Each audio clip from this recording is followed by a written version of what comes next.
안녕하세요. 부동산 대통령 TV입니다. 자, 오늘은 덕은지구 2022년 4월 23일자 영상을 보내드리도록 하겠습니다. 제일 첫 번째 순서로 중흥 S클래스입니다. 대덕산, 뒤에 있는 산이 대덕산이죠. 대덕산을 품고 있는 대덕산이 중흥 S클래스를 안고 있습니다. 안고 있는 자연 친화적인 중흥 S클래스죠. 중흥 S클래스 이제 막바지 공사가 한참 진행 중에 있습니다. 입주가 얼마 안 남았다는 얘기입니다. 뒤로 대덕산이 평풍처럼 펼쳐져 있습니다. 앞으로도 공원이 나지막한 구릉공원이 펼쳐져 있습니다. 그리고 전면 앞쪽으로는 학교와 높이가 높지 않은 다가구 주택들이 산재에 있어서 조망이나 이런 면에서는 굉장히 장점을 가지고 있는 아파트 같습니다. 자, 오늘은 상가에 대해서 말씀을 한번 드려보도록 하겠습니다. 여러분들이 중흥 S클래스처럼 괜찮은 입지 아파트를 분양을 받으셨죠. 분양을 받았으면 일단은 가장 큰 재테크에 성공한 셈입니다.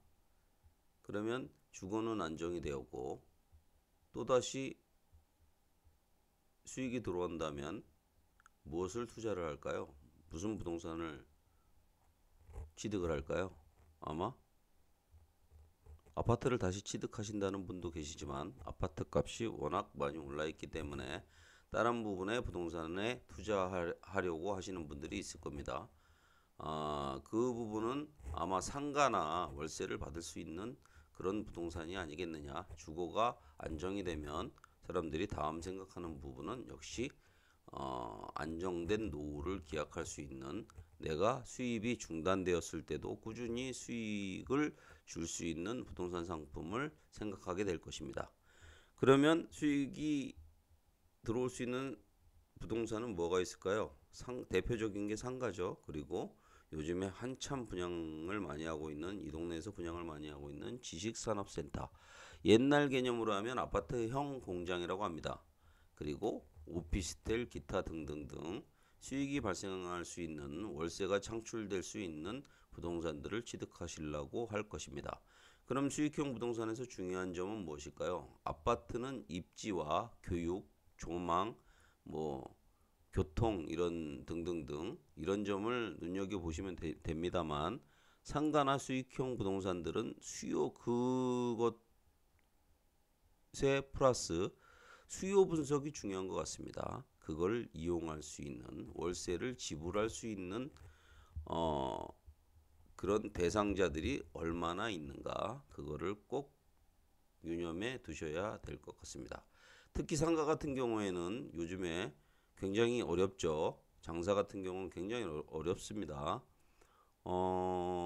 우리나라가 매년 3% 내외의 성장률을 지속한다고 하지만 지난 2년 이상의 코로나 전국에 그 전부터 굉장히 경기가 안 좋다는 얘기를 많이 들었었죠. 특히 자영업자 경기는 더 안 좋다는 얘기를 많이 들으셨을 것입니다. 그래서 보통 상가들이 분양을 할 때 렌트풀이라고 합니다.